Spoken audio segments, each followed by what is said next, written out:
Hi, this is Ms. Smith, and this is 5D, the last learning target in Exponential Functions, Unit 5.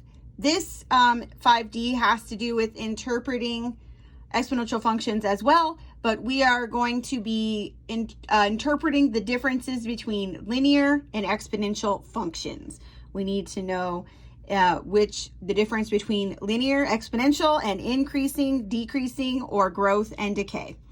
So this is the first question you'll be approached with. So we currently have $5,000 in our bank account, and you want to start taking some money out of it to buy a new phone. There are two options that you are thinking about. The amount is going to decay by 1/4 each month, or you can take out $300 each month. So we've got to first decide what type of functions this are. This has some keywords. Decay. Decay is a word that is used only with exponential functions. And as you see, it's decaying by a factor of 1/4. So this, because we have the word decay and we have 1/4, we know this is an exponential function. Okay. This, if you just take $300 each month, so month 1 you take 300, month 2 you take another 300, month 3 another 300. This is very consistent, and consistency is something that happens in a linear equation when the same thing is happening over and over again. So we know this is going to be a linear equation. If you wanted to really see what this is like, we could create these equations. So this exponential equation, so we'll say f of x, we know our initial rate is 5,000 because it says, so we start with 5,000, but then we're decreasing by a rate of 1/4 every month, and that's going to be x, the number of months. So our x in this situation is the number of months. So this is the exponential equation represented by this situation. This one, we'll just call this g. We'll call this g of x, because we can't call them the same thing. They're not the same function. Is just you take out $300 each month. Each month, each is a keyword. That means there's going to be multiplication involved. So this is saying we have our $5,000, and then we have to subtract the 300 for each month. So this is the difference in these equations. This is a linear equation. That is definitely an exponential equation. Which option is going to result in us having zero amount the quickest? Well, this is kind of a trick question for this. The most important part of this, a question like this, is that you are able to tell me which is exponential and which is linear. Now, this is kind of a trick question because exponential functions never reach zero.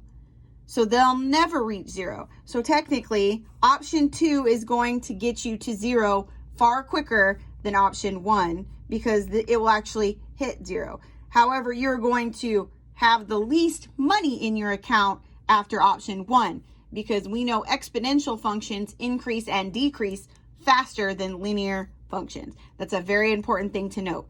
Linear functions do not decrease or increase as fast as exponential ones. So you would explain that. You could say option 1 will decrease the fastest, but not reach zero. Or here is the next part of 5D interpreting exponential equations, being able to interpret between linear, exponential, and growth and decay, and increasing and decreasing. So if we look at this function here, or the graph of this function, we can see that this is a line. When the function is a line, it is going to be linear, okay? And this starts low. We read graphs left to right. So this graph starts low and goes high. That is increasing. It's getting bigger. So we would say increasing. This one, if you look at it, it's still a line, so it is still a linear function. But now if we start at the left, it's high and it's going lower. It is decreasing. It is getting smaller.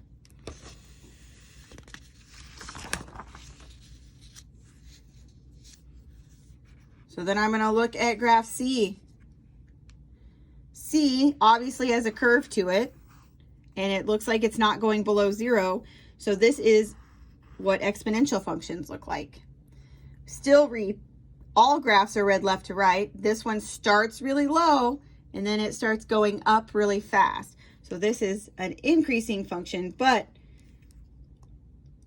we call this a growth. Exponential functions that are increasing are called growth functions. Okay. Then we look over here, another curved graph doesn't look like it's right at 0, but not going across 0. So we know that this is a good looking exponential graph. And then it started high and it swooped down and decreased. It's going lower, which is great, but we don't say it's a decreasing exponential function. We're going to say it's an exponential decay. So increasing exponential functions are called growths. Decreasing exponential functions are called decays. Then it gives you a question. The amount in a bank account quadruples every week. Which graph, A, B, C, or D, remember our graphs, okay, could best represent the relationship between the week and the amount in the bank account? So you have to see the key words. The key word here, the main one, is quadruples. Quadruples means times 4. Remember, exponential equations are consistent. They're adding the same thing every time. You're adding the same amount every time. So you would add 4 every time. You can't double 4. So we know it's not linear. So it's neither of these because it's quadrupling, which is times 4. So we got to look at these. So then you have to figure out what quadrupling means. Is quadrupling getting bigger or smaller? Well, if we're multiplying something by 4 every week, it is definitely getting bigger.